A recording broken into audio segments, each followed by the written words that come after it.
Hey folks, welcome back. As you can see from the title, today I am carrying on with the monthly practice reflection videos. So many of you were excited to see my January one go up, so thank you so much for such a warm return to it as well. So there's not really much else to add to that, and you can see a little snippet of some of the things we're going to dive into.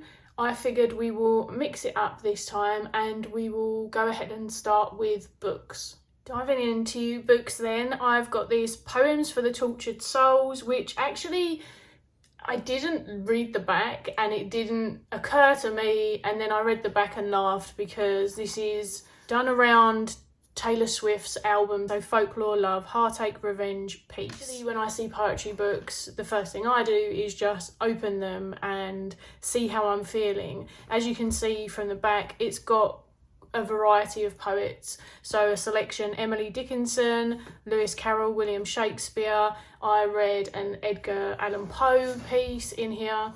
I actually thought it was a really nice selection, and the shop that we went into were selling them off really cheap. It took my fancy. It came in February, but also it was one that I have enjoyed sort of thumbing through and doing some of my daily bibliomancy with it as well. I got it towards the latter part of February, so I haven't had it too long. But if you're curious about my bibliomancy practice, there is actually a video on the channel now that was originally a Patreon video. I love the varied collections of poetry, and it's always interesting to me how people sort of theme them and group them together. These ones are fun for giving me a taste of who I might like to look into and see if the rest of their works might sort of take my fancy, I guess. So yeah, this is one of the books that I got, and because it is this kind of short verse, mostly poetry, it's really easy to get through. So I reckon I've already done probably about a third of the book, either by just reading a few pieces that catch my eye, the titles, the poets that I'm familiar with, or, as I say, doing some bibliomancy reading with it. And yeah, to get it on sale for under half the price that it's meant to go for was very fortunate, and I'm not sure why it was on sale. It's in really good condition. Not a bad purchase. Next up, another surprise purchase. I was actually in like a little indie record store looking through all of the various things they had in there. It's pretty cool in there. Not only do they have records, they have CDs, t-shirts, bibliographies by various artists, that kind of thing. And then this really caught my eye. As you can imagine, very colourful. And Florence Given is someone who I literally only came across on Instagram, I think it was, probably about a week to 2 weeks before I saw this book. So it was funny and timely. And interestingly enough, recently, especially with social media and some other things, I had been thinking about some of the concepts that are covered in this book. I don't tend to get too many books like this, actually. I don't know where I would place it, perhaps that's why, and I haven't read it yet because I did get it right towards the end of the month. I did have a read through it, and I really like the artwork that's in it. It's gloriously colourful, which whilst I'm not, I do like things that are. I love that she's done all the artwork and it's included in here. See, for me, it's kind of got that self-help, self-development, self-empowerment kind of feel to it. And I have nothing against those kind of books at all. I've read a lot of them over the years. I guess a mix of those, the academic psychology and psychotherapy books. And it gets to a point for me sometimes where some of these books feel very much the same, or I feel like I am reading what I already know and it's not necessarily doing anything for me, if that makes sense. But what I did appreciate after having a little look through and really liking the tone of her voice that comes through in her writing is I had a little nosy at the sources. I like to see who the people are interested in, who perhaps has inspired them. I'm very familiar with a fair amount of these resources and these individuals, so that was quite intriguing. It felt like a good book to have that I can read parts of over time, because I'm still listening to Kellyanne Maddox's Witch in Darkness, and I wanted to give it a chance because it was very timely with several things happening at once. I really, like I said, like the tone of what I read and her voice and her approach. A lot of my work and time is spent focusing on others and supporting others, and sometimes it's really good, even if you kind of know something already, to sit, listen to someone else discuss it, kind of immerse ourselves in it, observing, listening, and then thinking about how might some of this be relevant to me, how might I want to engage with some of this again, you know, consider things that have kind of fallen off that I might not have needed to do for a while, or think about or work on, and now they perhaps are relevant again. I don't know what it's going to be like, where it's going to take me, so I'll definitely let people know, but it isn't going to be one of those things that like I finish by the end of March. I'm just going to work through it slowly and see how I get on, but I was very, very curious. So in terms of books that I've actually been reading, I've got this one out as a representation of a couple, because honestly the other books that I have, some of the animal ones, are those like really giant A4 or larger, huge hardback books, whereas you can see this one is a little smaller. I thrifted it from a little antique place that predominantly does secondhand furniture, but it had this in here for £3, which is an absolute bargain in my opinion. And if you don't know, when I say I collect, I don't just buy any and all, I'm particular about them, but I collect animal encyclopedias, field guides, reference books, that kind of stuff. This one is absolutely stunning. I cannot believe I managed to get a hold of it for £3.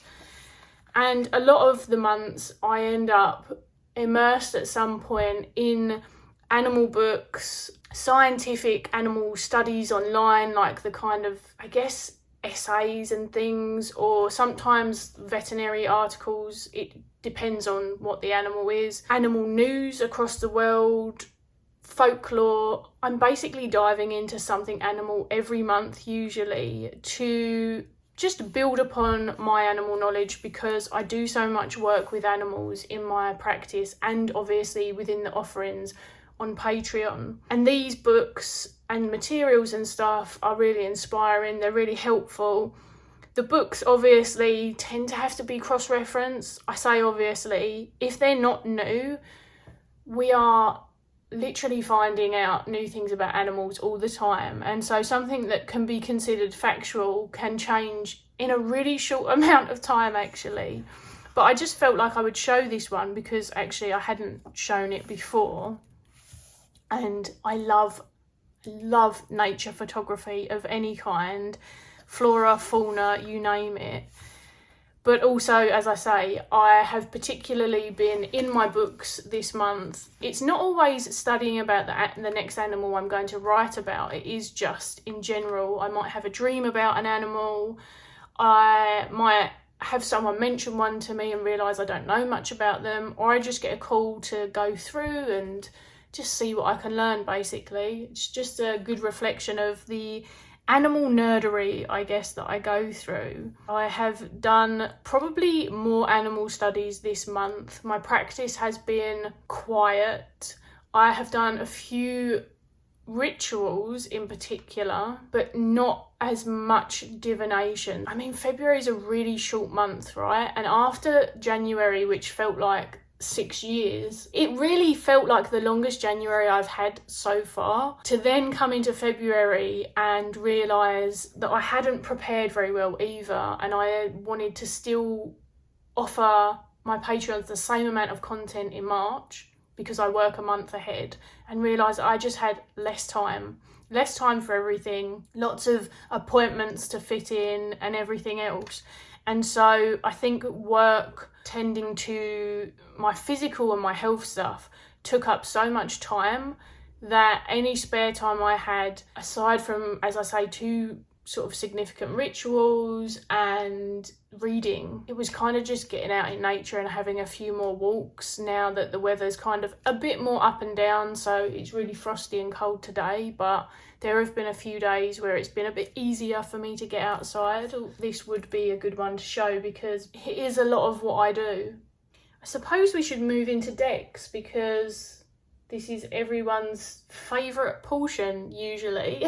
So the most used deck for others is the Wildwood. I definitely use this for about 3 or 4 people this month. It's included in a video that I recorded this month as well, but you won't be seeing the video until towards the latter part of March. So I'm not going to give you a spoiler and tell you which one it's in, but this is the Wildwood Tarot. It isn't one of my decks that I'd had out for the season or anything. I haven't really read with it for probably a couple of months for myself. It's not too soft and it's not too in your face either. And I appreciate that a lot of that is, as I always say, to do with the way that I read it. But I do think it's the tone of the deck, the artwork. It does have keywords underneath if you're going to pay any attention to them, which it just depends on my mood and the relevance really.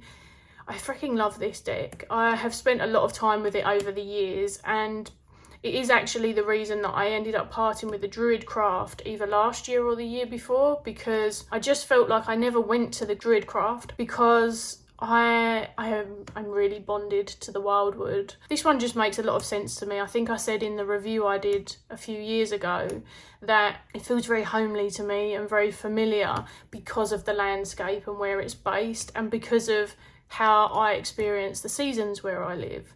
So there's that layer as well. But yeah, this has been a popular one with others this month, and it's always a treat to get it out and see how the readings are for other people as well, which, to be honest, in terms of tone-wise, I don't feel that I read with it any differently for myself than I do for others. So it's nice to have had something out very green and lush as well, which I'm still waiting for spring to fully hit over here. And this feels a lot more comforting than sometimes looking out the window in the morning. Moving on first to decks that came in and are new to me in February, as well as ones that I used in February because it's both. I was very pleasantly surprised by this sweet parcel from my lovely friend Logan over at Lark and Legend. They created both of these decks, but the Black Salt Oracle was last year's release, I believe. Is it going to, yeah, 2024, whereas the pink is actually on Kickstarter. It's fully funded, I know that much, but I'm not sure if it's ended or not yet. If you're more of a pink person, you are going to be so excited by this. I did actually do a reading with this on Valentine's because I just thought it would be funny and timely to do that. It has the most glorious foil. It's glittery. It's got a very three-dimensional feel that I have no idea whether the camera will be picking that up or not. Let's try Cookpot. There we go. I've never seen that before. It is so fascinating to see in person. It's really, really beautiful.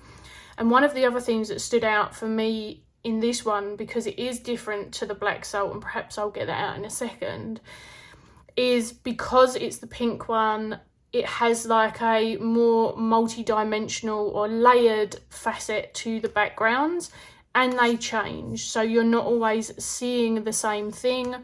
Where the light's focused or the lighter part of the cards, that's different too. It just adds a little bit of personality to it. It makes sure that they don't feel too flat, which I really appreciate. Obviously, as a lover of the Black Salt editions, I'm particularly fond of the Black Salt Oracle. As you can see, they do have a very different feel to them. This one has, is it going to do? There we go. It's rainbow silver foil. And they are object decks. Lots of things that you may or may not be familiar with, may or may not find. Black candle, something that I use a lot in my magical workings. And I actually have the 𝗕𝗿𝗄𝗃 Tarot and the 𝗕𝗿𝗄𝗃 Lenormand as well. And the Lenormand I use as an oracle. So it'll be really fun to get the three of them going together. But in honesty, what I've been doing for the moment is just using this deck on its own completely, really sort of honing my own associations with them, whilst also having a little flick through the guidebook, because I do enjoy hearing about why Logan chose them. You've got a deeper look, which is the discussion of more what's on the card and the meaning, and then the creator's lens is more of like a personalized edition, and all of the cards get the same treatment.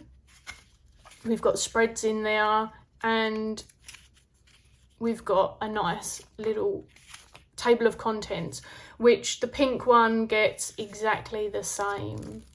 Aside from reading these once, maybe twice, and just hearing Logan's voice and inspiration come through, these will act very much in a similar way to the Memento Mori oracle, working on my associations, because I think that that's where the magic is in these type of decks in particular, and that's something that Logan speaks to themselves. You know, what does the makeup brush mean to me? And what the makeup brush means to me can sort of vary in terms of asked a particular question, or it's surrounded by other cards, or it's within the context of a tarot reading.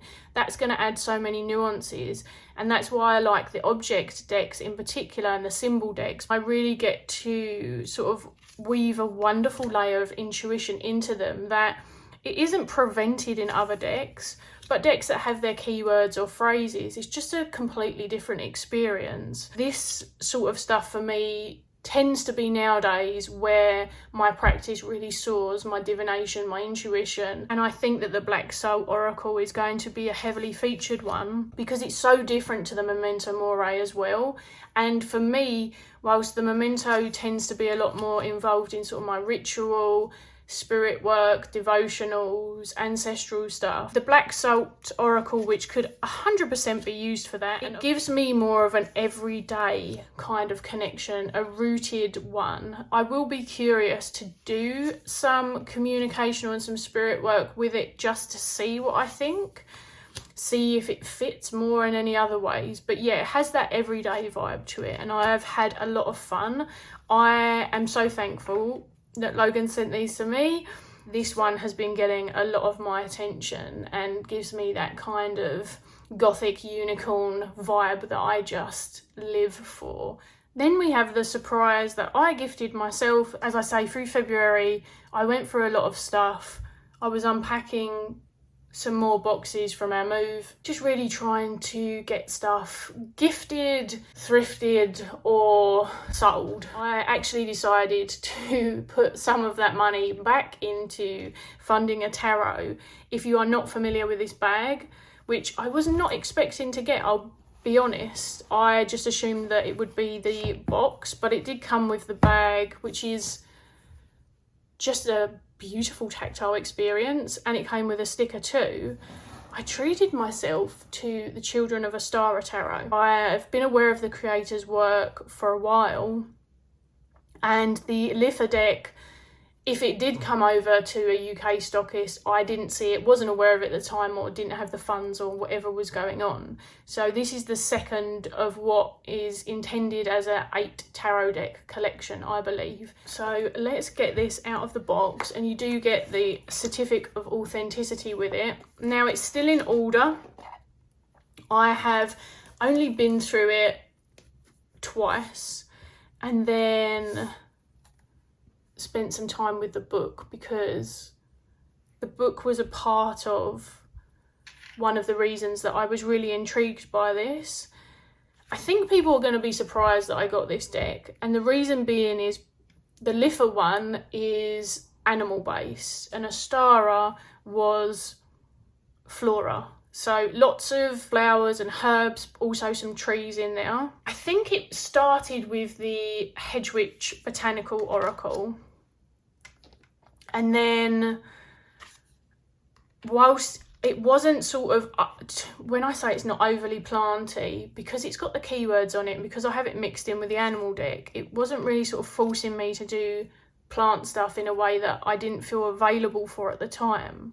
But it was there if I wanted it, and it has a really lovely guidebook. And then I ended up, as people will know and have seen my recent videos, I ended up getting the Seed and Sickle Oracle and having just the best time with it, realising that there is a lot more plant knowledge that I hold than I'd given myself credit for, and that for some reason recently I've started retaining a lot more of that information too, just from the plants that I'm familiar with, those that I'm seeing out on my nature walks, things that I'm working with in my practice, or things that I have on my food, in my teas, that kind of stuff, and things that I grew up around, because I was quite fond of a selection of plants when I was younger as well. I don't know what it was about the art style in these. It's very pippish in that there is a scene for each, but sometimes the story is a little bit more obvious than others. So I feel like this one is still very Риder-Waite-Smith obvious, with the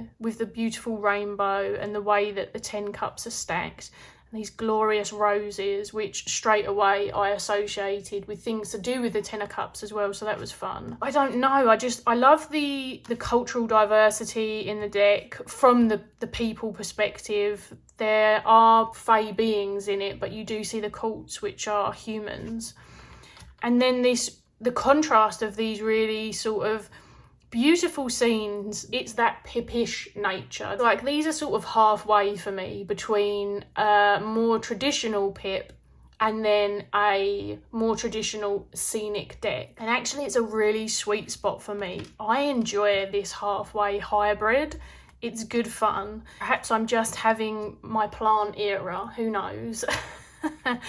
But it is stunning. And then when I went through the book, it reaffirmed what people had said. It doesn't feel like just a pretty face. So much research has gone into this. Every card gets the same level of attention. It has poetry in it, which was another selling point for me, because I love poetry. I love to write terrible poetry, but I love to read wonderful poetry, and this is beautiful. It names the plant, or in some cases plants, because here in the Wheel of Fortune we've got 4.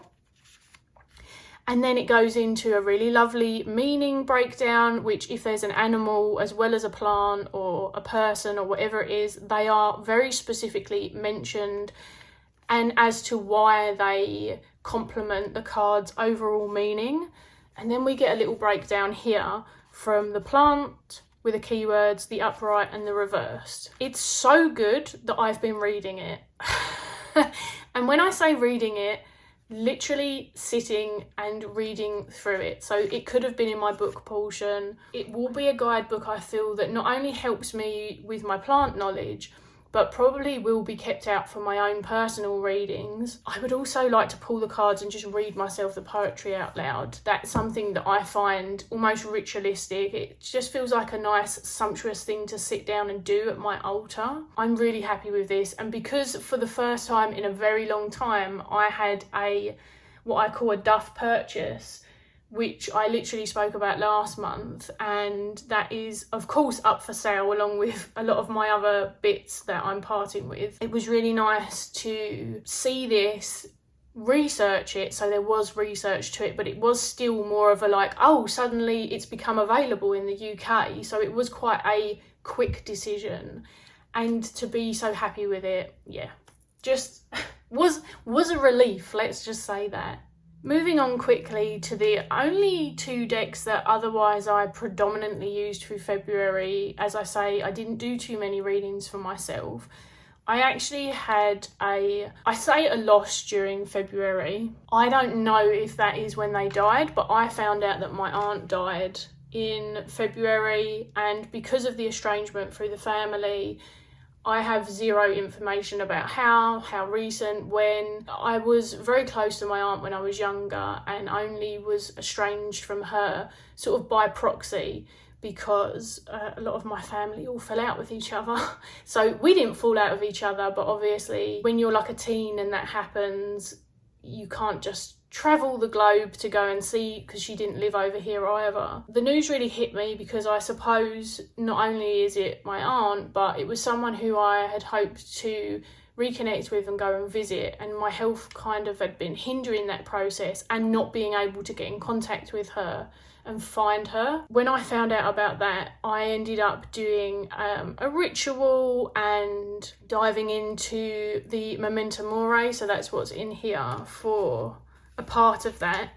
I'm not going to share too much about it. If you are on my Patreon in March, then I share not all of it, but I discuss some of the process of it as we have a discussion about belief coming up. And it was a really significant and poignant ritualistic experience for me. And as many people know, I like to use the memento for spirit communication and stuff. And it was just so incredibly powerful. It really did feed into this concept of belief and just some other questions that I had going on. But as you can imagine, most of it was quite private. And as I say, I do share more of that sort of stuff over on Patreon because it's just not available to all of the public and it feels safer. I will remind people and let people know that whilst I think Patreon is definitely the best option out of the two, I have done what I've coined a Patreon taster, which is a YouTube membership for those who really don't want to use Patreon and aren't familiar with it. And you do get 2 of my Patreon videos a month. Perhaps that will come out on there at some point, I don't know, but there's something about having more control over the privacy of these things and how accessible they are. So I talk about it a bit more there. So here's a little snippet of the ritual if you wanted to see it. No, I didn't record the whole thing. I literally grabbed just a tiny facet of it. And really, when I do those things, I like to touch base about why I'm recording it, why I would want to share it, that kind of thing. So I have a whole process I go through before I share stuff anyway, so that's really the only bit that anyone's actually seen. But as you can see, I used just the most beautiful pomegranate candle that I've had for a while, and that was from my favourite candle person, Candles and the Moon, love her. And I had been waiting for a time, and that sort of descent relationship, more symbolically I guess, with the pomegranate, it felt like a very timely choice. And so I had the memento out for that, and people have seen this an awful lot, so I won't go through it too much. But I love this deck, and usually if I say I haven't read for myself much, this has been used still. It's become one of those, assume I've used it. And then the Weaver's Oracle was also a part of this process. When I read the meaning in the book, which in itself I find quite a ritualistic thing, I often read them out loud to myself before or after when I'm working with a weaver as part of a opening or a closing with them. And it really reaffirmed and spoke to a lot of things that had already gone on in the ritual, that I was feeling, about death and grieving a loved one in particular. So I have been working with this weaver since, and she's literally just usually sitting just up and behind. The Weaver's Oracle is just one of those really slow decks for me. Slow in that I have probably only worked with about 4 weavers. Slow in that it feels like it demands a slower, longer, deeper type of practice for me currently. And sometimes that unfolds over quite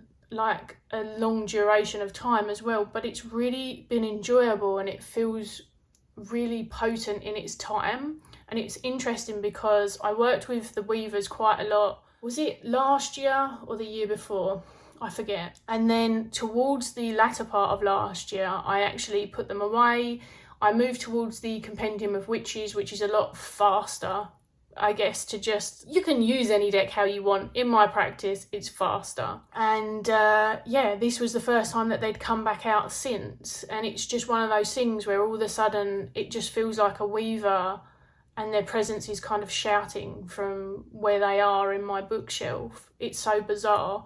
Or it just feels really timely to welcome one of them into the space and explore them. Also, whilst I didn't use this deck to explore the weaver was like an individual layer, I did then realise that actually this would be the sort of deck that I might like to use if I was trying to expand upon some of the exploration that I was having with a weaver. I feel like this is one of the languages that would make the most sense. So I actually really like these two together. Sometimes you just have those moments where you have a really particularly memorable ritual or reading or whatever it is, and I think that a lot of the time online especially, we're sold the idea that practice is like that all the time, and so a lot of people then perhaps judge their own or feel bummed out because that's not happening. And whilst I enjoy lots of facets of my practice, it varies from day to day and what type of things that I do with it and what comes up.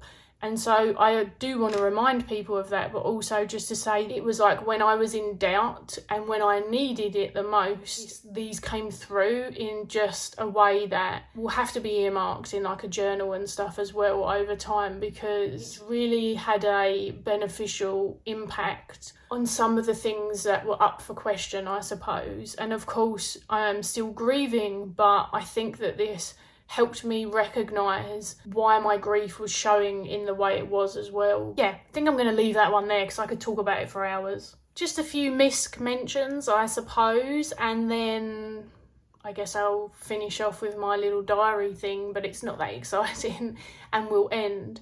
It's funny because February was so filled with health stuff and work stuff.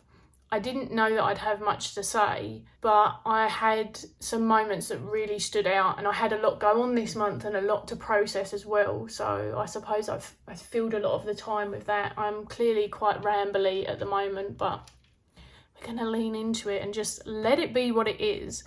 These soya wax melts are freaking glorious. They're a pick and mix thing. I can't show you the oil burner, which is literally off to my right. I just tried to move it into focus and absolutely singed my fingers. So yeah, note to self, don't touch hot things whilst they're lit up. But yeah, you get to pick a mix. My partner and I picked these, and then we actually went back and got another box so that we could wrap some up and gift them to our loved ones over time as well. I wish there was smell-o-vision because they are absolutely amazing. It's all natural as well. It was supporting a really lovely small shop.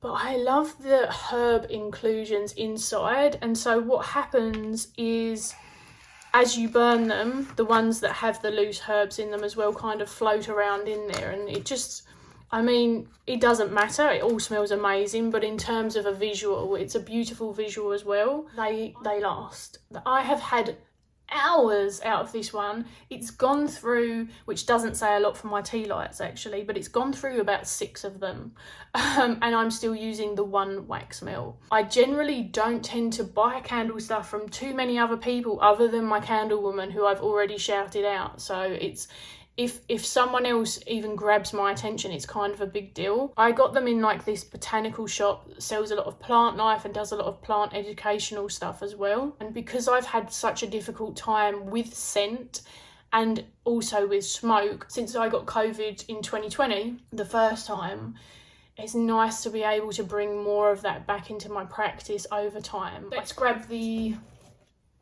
journal. Mainly the reason I'll show you this time is because I wanted to show you this bookmark, which is actually in March. So we'll just jump to the last bit of February. As you can see, I've actually managed to carry on with this because it's not in depth. It's not exciting. You're not going to see any juicy, interesting information in here, sorry. But I have still carried on with my cat stickers and worked with them once a week. So I had the 7 of Swords in the last week of February, which did feel fitting. I felt like I had so many contradictory thoughts going through my brain at once, and it was really like, look, we're going to have to filter these, filter out the muck, filter out the nonsense, and really start to gain some clarity and focus in on what are conducive or more truthful thoughts, as opposed to the rest of the rubbish that needs to be filtered out. So that's kind of where I was. And I suppose in that way, then I am doing divination weekly, but it's done through these stickers, and I shuffle them. If you haven't seen my previous video, I shuffle my little deck of stickers, which had all of the 78. And then each week I pull out a sticker. So yeah, I've been busy with Patreon, with YouTube, with the usual things.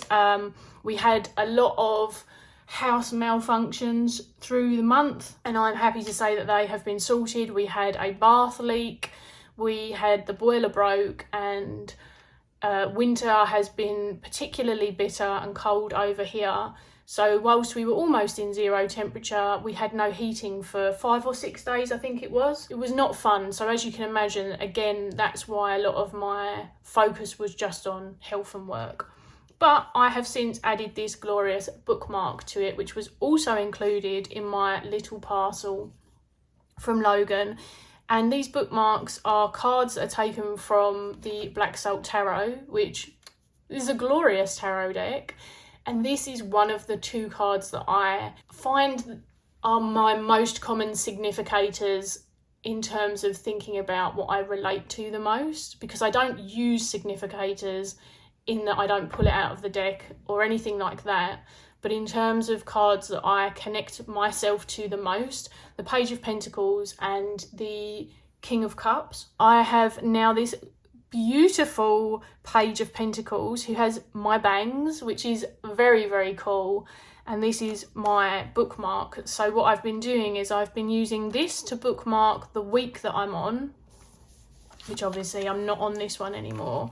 And I've been using this bookmark, which is double-sided and was created by Lennox, who created the Peculiar Pathways, Coastal Curiosities. So this one bookmarks this part, which I write in over time, and then this one bookmarks the week that I'm on. And I'm still really enjoying my approach to this journal because it's just easy, accessible, planning rather, sorry. And I continue to do all of my journaling on my phone, which is working out for me perfectly. So I think we can wrap it up there. I've mainly done what I've told you. I have played a little bit of the Switch. I was playing some Hello Kitty Island Adventures on there, or whatever it's called. Glorious bit of cozy gaming fun. And yeah, I'm hoping that March is going to be a gentler month. March is Pancake Day. And I love Pancake Day. And March also has my partner and I's 13th anniversary. But thanks for hanging out with me, folks. You know where I am. Patreon. I am on Instagram, just I don't post like every damn day. I post like once every 2-3 weeks. Substack I've opened, newsletter. And then if you've been enjoying Dawn, Michelle and I's Tarot Beyond Tradition series, in March there is another one of our episodes coming to my channel, so keep an eye out for that. Look forward to hearing from you. I hope March is gentle with you, much more gentle than February has been. If you had a good February though, that's awesome too. And yeah, I'll see you again soon. Bye.